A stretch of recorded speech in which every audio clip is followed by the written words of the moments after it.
Pedro Pascal, l'acteur, avait dernièrement, par médias interposés, invectivé la maman d'Harry Potter, J.K. Rowling. Eh bien, J.K. Rowling lui répond et en 2 phrases, elle l'humilie.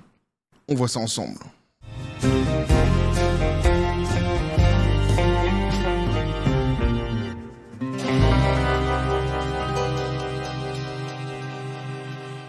Et donc, J.K. Rowling qui répond, eh oui, à Pedro Pascal, petit café les copains.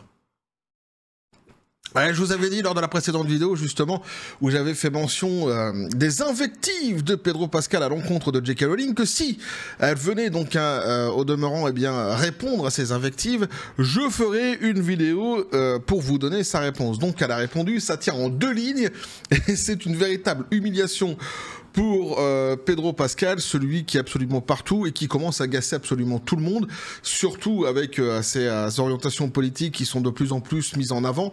Par le passé, il se faisait quand même assez tranquille là-dessus. Il l'ouvre de plus en plus. Il devient un petit peu le pendant d'une Rachel Zegler, mais version masculin. L'ami Pedro Pascal, il va finir pareil, il va finir par devenir un poison pour toutes les productions dans lesquelles il passera sans doute, s'il continue ainsi. Bref, donc, on nous dit J.K. Rowling riposte à Pedro Pascal avec une réponse glaciale après que l'acteur a réitéré ses commentaires de perdante odieuse et de tyran dans Vanity Fair. J.K. Rowling donc a réagi avec un mépris total à l'acteur Pedro Pascal après que celui-ci ait longuement parlé d'elle dans un article récemment publié en couverture de Vanity Fair, alors que Pascal condamnait les opinions de Rowling sur le genre en la qualifiant de harceleuse. L'auteur de Harry Potter a balayé l'affaire d'un revers de main dans un message de 2 phrases sur X devenu viral par son ton et son timing. Mais en fait, surtout, elle va utiliser une formule, des mots qui sont c'est chirurgical, c'est que 2 phrases, vraiment c'est chirurgical, et ça dit beaucoup de choses en réalité. Ça dit beaucoup de choses, et notamment ça répond à Pedro Pascal sur son côté... où lui, justement, il disait que J.K. Rowling était une harceleuse, qui est une diffamation totale, puisqu'elle vient harceler absolument personne, alors que lui le fait systématiquement dans tous les médias dans lesquels il passe, à chaque fois il l'attaque, et donc elle répond à cela, mais de manière, tu vas voir, c'est très fin. Eh oui. Lundi, donc, Rowling a publié une capture d'écran d'un titre intitulé « Pedro Pascal fait taire Rowling ». Voilà. Faisant donc un parti de la couverture médiatique, vantant les récents propos de l'acteur de The Last of Us, défendant l'activisme identitaire. Sa réponse était simplement cinglante. Sa réponse était simple et cinglante. Alors, juste, je voulais rappeler que tout cela, en fait, vient à la base du fait que, en Angleterre, une loi dernièrement de bon sens donc a été votée, qui concerne la biologie, tout simplement, qui reconnaît le sexe, le sexe des femmes par rapport à la biologie. Voilà. C'est aussi simple que ça. Donc, J.K. Rowling s'en était félicité, puisque chacun le sait, elle lutte pour pas mal d'associations justement de protection des droits de la femme, etc. Des associations féministes, tout simplement. Et à partir de là, donc, le fait qu'elle s'était réjouie que l'Angleterre, en 2025, reconnaisse que le sexe de la femme doit être reconnu justement par la biologie, ce qui est en fait tout simplement du bon sens. À partir de là, il y a une chasse à la sorcière qui s'est mise en place, notamment par certaines personnes, certains acteurs, et Pedro Pascal. Il est vraiment en tête de liste de ceux qui, à chaque fois qu'il y a un média qui vient lui parler, n'hésite pas à venir à chaque fois donc à tacler J.K. Rowling là-dessus. Parce que lui, il est évidemment pas d'accord avec cela. Juste pour remettre un petit peu la citrouille au milieu du potager. Donc elle dit... Alors ici, ils ont fait une traduction de la phrase qui est très très très mauvaise. En anglais, donc je suis allé voir notre ami ChatGPT, je l'ai remis dans le contexte de l'article, dans le contexte de l'histoire tout simplement, et je lui ai demandé de reformuler la phrase de J.K. Rowling, donc de l'anglais au français, avec plus d'exactitude. Puisqu'ici, donc, ça veut rien dire, je me sens pas renfermé, mais continue Pedro, nanani nana, renfermé, ça veut rien dire. Donc en vrai, elle lui répond en disant cela, elle dit « Je ne peux pas dire que je me sente vraiment brisé, mais continue comme ça, Pedro. Dieu aime ceux qui s'acharnent. » Dieu aime ceux qui s'acharnent. Alors, évidemment, quand elle dit « je ne me sens pas vraiment brisé », c'est en réponse à l'article en lui-même, ici, qui faisait mention effectivement du fait que Pedro Pascal ait terminé quelque part J.K. Rowling dans ses derniers propos. Donc elle dit non, je me sens pas spécialement brisé après ce que tu as dit, mais elle dit derrière quelque chose qui est davantage intelligent, et c'est là où elle l'humilie en réalité quand elle dit Dieu aime ceux qui s'acharnent, parce qu'en fait c'est ça. c'est tout simplement de l'acharnement. Alors elle ne le dit pas, elle dit pas comme lui, hein, qui dit hey, c'est une harceleuse, nanani nanana, alors qu'elle harcèle absolument personne, mais elle le dit de manière très fine ici, en disant que le type en fait est en train de s'acharner, et c'est exactement ça. Voilà. Et c'est d'autant plus intelligent et humiliant pour Pedro Pascal parce qu'elle le remet sur la réalité, sur une vérité qui lui, en fait, il avait détourné cette réalité. Il faisait de J.K. Rowling exactement ce que lui était, ce que eux sont, en disant que c'est une harceleuse, nanani nanana. Non, c'est exactement ce que eux font sur les réseaux sociaux dès lors qu'ils le peuvent, dès lors qu'on leur donne un micro où aucune presse vient leur poser des questions. Ici, hein, c'est le cas pour Pedro Pascal et pour tous les autres du côté woke de la force qui n'ont pas besoin de cela pour chaque jour en rajouter une couche sur J.K. Rowling. Et en cela, évidemment, c'est très fin. C'est très fin et c'est hyper humiliant. D'autant qu'en plus, elle ajoute un côté mystique dans tout cela avec Dieu. Donc, tout ce qui est dit ici, en fait, est loin d'être innocent. Et c'est fait pour attaquer de manière tout à fait chirurgicale Pedro Pascal. Et c'est une fois de plus fort pertinent et fort intelligent de la part de J.K. Rowling, il faut bien le reconnaître. Et tout cela sans insulte, sans invective, comme le camp d'en face, devrais-je dire. Alors, la remarque publiée sans élaboration a été largement interprétée comme un rejet froid, une réponse calculée qui contrastait fortement avec l'interview chargée d'émotions de Pascal dans Vanity Fair, où il défendait ses déclarations précédentes qualifiant la position publique de Rowling de comportement de perdante odieuse. L'actrice donc avait déjà critiqué Rowling, non l'acteur, pas l'actrice, ils se sont trompés ici, il y a peut-être un petit lapsus révélateur quelque part. L'acteur donc avait déjà critiqué Rowling en avril, après donc qu'elle ait salué la décision de la Cour suprême du Royaume-Uni, affirmant que la définition légale d'homme et de femme en vertu de la loi sur l'égalité était fondée sur le sexe biologique. C'est exactement ce que je disais précédemment. Cette décision avait été saluée par certains comme une protection des droits des femmes, tandis que d'autres l'avaient critiqué comme étant exclusive. Il est évident ici que on est spécifiquement, précisément, c'est pour ça que la justice a tranché sur la protection des droits des femmes. Rowling donc a partagé une photo d'elle célébrant le verdict à l'époque, donc écrivant « J'adore quand un plan se déroule sans accroc », faisant sans doute référence à l'ami Hannibal, qui n'a rien à voir avec le psychopathe. En réponse, donc, Pascal a commenté sur les réseaux sociaux son comportement, donc, horriblement répugnant, avait-il dit, la qualifiant de comportement odieux de perdante. Hein. Dans son interview pour Vanity Fair, il est revenu sur ce message, donc il a dit que c'était que c'était un tyran, hein, que ça le rendait dingue. Enfin, on avait déjà vu tout cela de façon ensemble lors d'une précédente vidéo.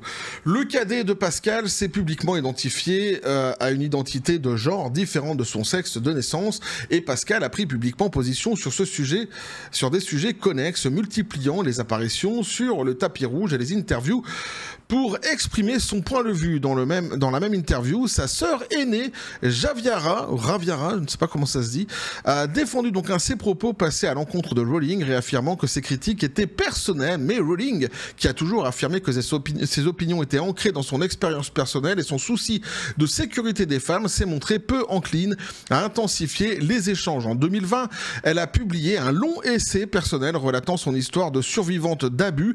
Elle a expliqué que ses objections à l'entrée d'hommes biologiques dans des espaces réservés aux femmes découlaient de son propre traumatisme et de son désir de préserver des limites qui protègent les femmes vulnérables.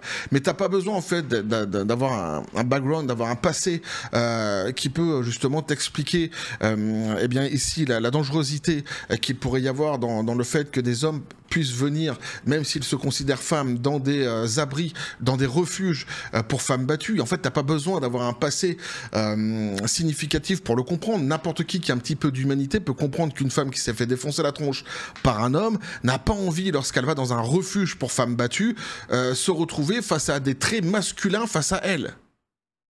C'est aussi simple que ça. Quand bien même la personne se revendiquerait femme, le traumatisme de toute façon serait là.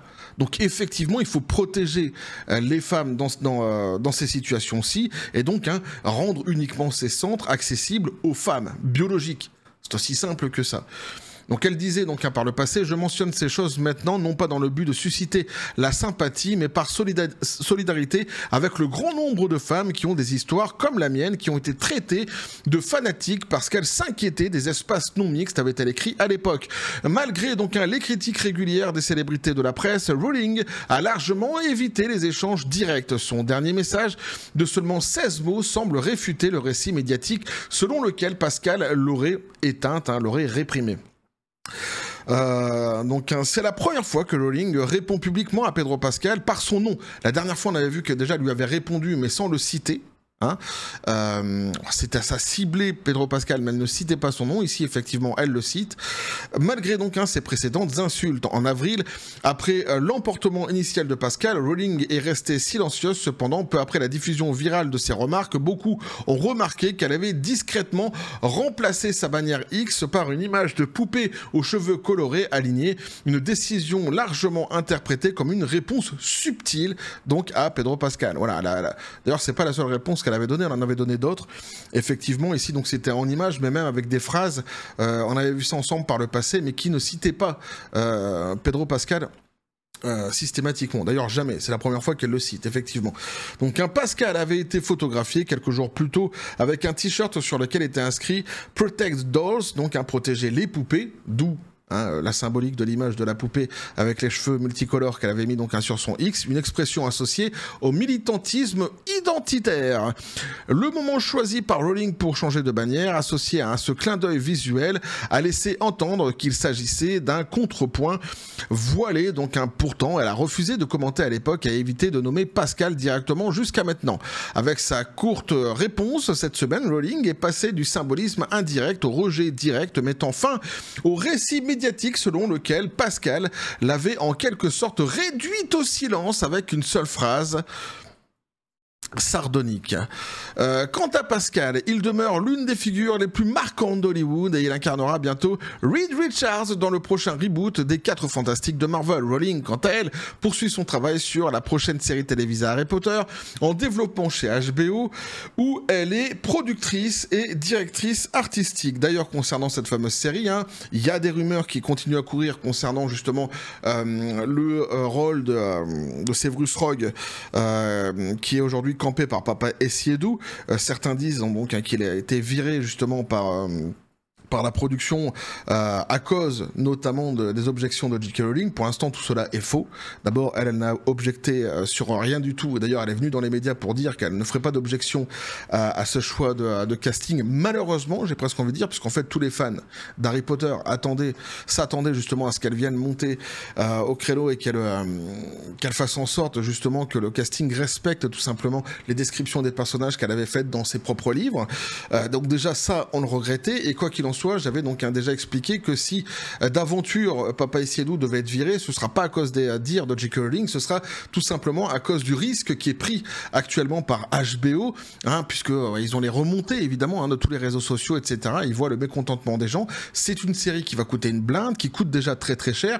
Donc les enjeux peuvent faire que Papa Essiedu se fasse virer dans quelques temps ou avant en tous les cas les premiers tournages. Mais pour l'instant, il n'y a pas d'information officielle là-dessus. Donc tous ceux qui disent qu'ils ont la vérité jusqu'ici, c'est surtout pour faire du clic, mais c'est faux. Il n'y a rien d'officiel. Ça, c'est ce que je pouvais dire sur la fameuse série Harry Potter. Je reviendrai dessus dans le futur sans doute, lorsqu'il faudra en reparler.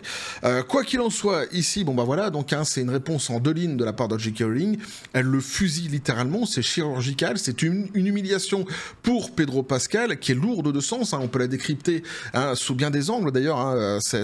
Les décrypter, ces 2 petites phrases de J.K. Rowling. Ce qui est certain, et c'est là où elle frappe le plus, c'est lorsqu'elle parle d'acharnement, puisqu'effectivement, en fait, l'acharnement appartient au côté woke de la force et il le démontre tous les jours en fait ces gens. Donc c'était quand même assez ubuesque que de dire que justement J.K. Rowling était une harceleuse alors qu'elle ne faisait que subir le harcèlement elle-même de ces woke. Faut rappeler qu'elle a été doxée, que son adresse a été mise en ligne, que certains se sont pris en photo devant chez elle, que ses enfants ont été menacés de mort, qu'elle a été menacée elle aussi donc de mort, etc., etc., etc. Et ça fait quelque temps maintenant que ça dure et ça ne cesse de jour en jour, de semaine en semaines sur les réseaux sociaux, et Pedro Pascal vient ici tout simplement attiser les flammes de l'animosité, de la haine envers J.K. Rowling. Ce faisant, en fait, il se fait passer quelque part, c'est assez ironique, pour un espèce de... puisque de toute façon c'est un homme, pour un homme qui s'acharne sur une femme. Pourrait-on dire qu'il est un misogyne ou sexiste? Ça, j'en sais rien.